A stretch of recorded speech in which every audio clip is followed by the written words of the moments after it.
शिवरात्रि का प्रसंग कहता है अपने मन की अभिलाषा रखकर तुम्हें जो चाहिए, एक काली मिर्ची और काली तिल्ली के 7 दाने, एक काली मिर्ची और काली तिल्ली के कितने दाने?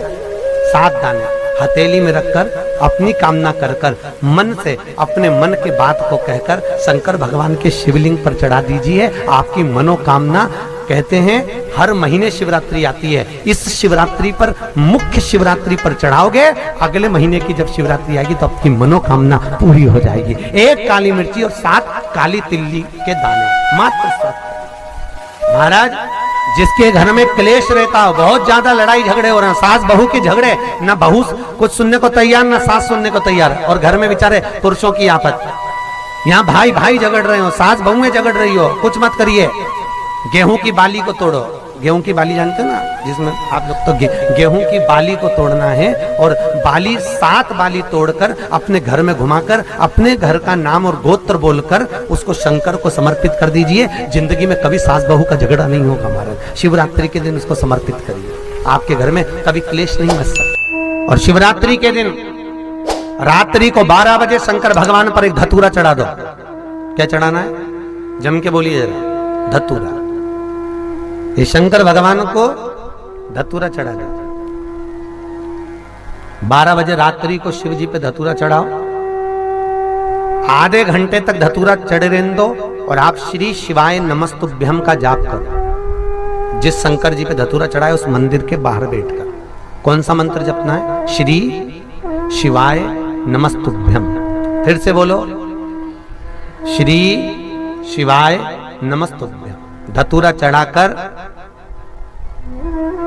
श्री शिवाय नमस्तुभ्यम का स्मरण करिए। और जो दुकान नहीं चलती हो, घर में लक्ष्मी नहीं टिकती हो, खेत में फसल अच्छी नहीं आती हो, संपदा नहीं आ रही हो, बस उस धतूरे को लाल वस्त्र में बांधकर अपनी दुकान में, अपने व्यापार में, अपने घर में रात को 12:30 बजे उठाकर लाओ, और 4 बजे के पहले उसको अपनी दुकान, व्यापार, व्यवसाय में उसको बांध दीजिए। और अगर जो जमीन फसल सही नहीं दे रही हो, उस जमीन में ले जाकर गाड़ दीजिए। आपको जीवन में कभी तकलीफ नहीं भोगना पड़ेगी, लक्ष्मी बढ़ती चली जाएगी महाराज, संपदा बढ़ेगी।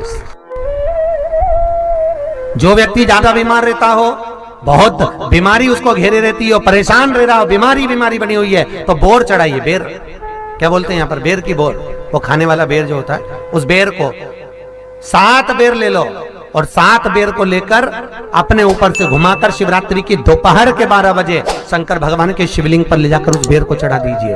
आपका रोग, आपकी बीमारी मात्र 3 महीने के अंदर समाप्त हो जाए। शिवरात्रि के दिन बेर चढ़ाने का बड़ा महत्व है, और शिवरात्रि पर चढ़ा हुआ वो बेर उठाकर ले आइए, और उस बेर को उठाकर रख लीजिए। मान लो किसी को उदर से जुड़ी हुई जब तकलीफ रहती है, पेट से जुड़ी हुई तकलीफ रहती है, पेट से जुड़ी हुई कोई भी प्रॉब्लम हो, अगर पेट से जुड़ा हुआ कोई भी रोग आपको लग गया और डॉक्टर की दवाई चल रही है, सारी औषधि चल रही है, जो शिवरात्रि पर आपने बेर चढ़ाया है, वो बेर अगर आपके यहाँ रखा हुआ है, वो बेर उस रोग वाले व्यक्ति को खिला दीजिए। आधे घंटे के अंदर पेट का दर्द, पेट की तकलीफ, पेट का कैसा भी रोग होगा, एकदम आराम लग जाएगा। उस बेर में इतना प्रबलता आ जाती है। शंकर को जो शिवरात्रि के दिन बेर चढ़ाया जाता है, वो केवल शिवरात्रि के दिन करने का होता है।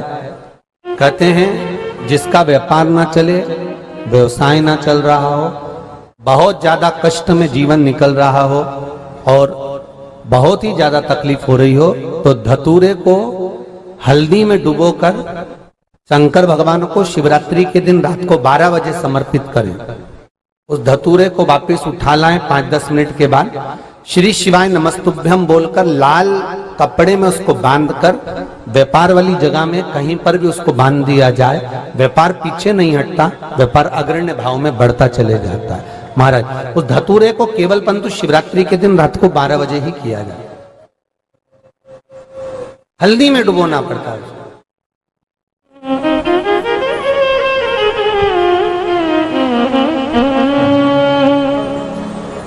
यही प्रमाण एक क्रम में और है महाराज जी। लिंग पुराण कहती है, मान लो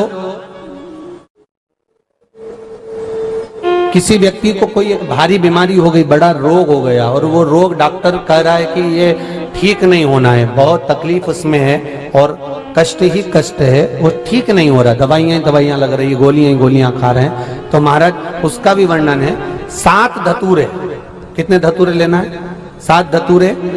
कोई सी भी शिवरात्रि से मतलब महीने में एक बार शिवरात्रि आती है, प्रत्येक महीने आती है। किसी भी शिवरात्रि के दिन 7 धतूरे लेकर, एक धतूरे में मौली, लच्छा, नाड़ा लपेटकर, चंद्रमौली भगवान का स्मरण कर उस मौली को लपेटकर 6 धतूरे में हल्दी लगाकर शंकर भगवान की जो जलाधारी है, जलाधारी में आपको पहले भी वर्णन किया है, शंकर भगवान का ये शिवलिंग है, ये जलाधारी है, ये भगवान का जल निकलने का स्रोत, चरणारविंद का भाव।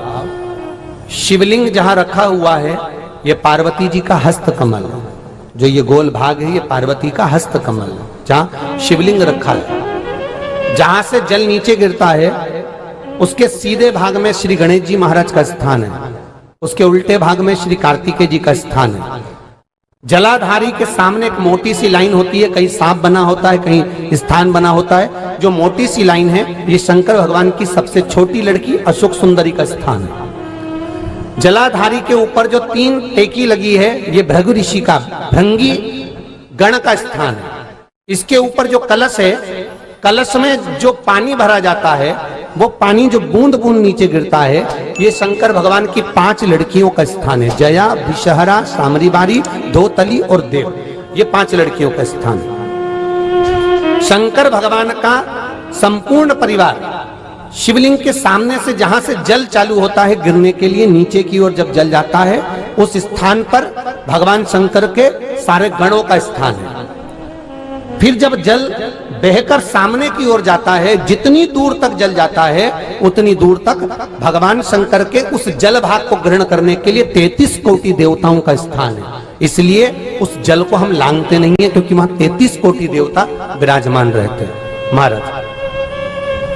तो जो बीमारी डॉक्टर ने बता दी और बहुत बड़ा रोग हो गया और शरीर में कष्ट है, ठीक नहीं हो रहा, चाहे लीवर से जुड़ा हो, चाहे किडनी से जुड़ा हो, चाहे कैंसर से जुड़ा हो, और मान लो शरीर में कहीं गांठ भी हो गई है और वो मिटी नहीं रही हो, तो महाराज निवेदन है 7 धतूरे, एक धतूरे पर मौली लपेटकर वो शंकर जी के शिवलिंग के ऊपर चढ़ाना।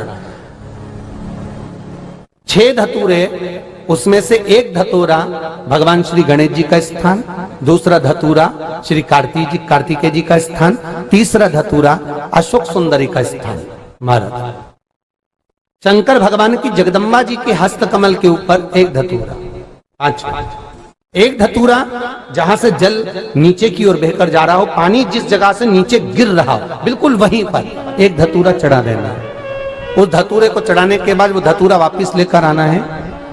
अवधूतेश्वर महादेव का नाम लेकर या चंपेश्वर महादेव का नाम लेकर उस धतूरे को, जो बीमार व्यक्ति है उसका स्पर्श कराकर बेलपत्री के पेड़ के नीचे पटकवा देना है महाराज। धीरे धीरे रोग में आराम मिलना प्रारंभ हो जाता है, औषधियां धीरे धीरे समाप्त हो जाती हैं और व्यक्ति स्वस्थ हो जाता है। ये केवल शिवरात्रि के दिन ही होता, 12 महीने शिवरात्रि आती है, आप किसी भी शिवरात्रि को कर सकते हो, किसी भी शिवरात्रि।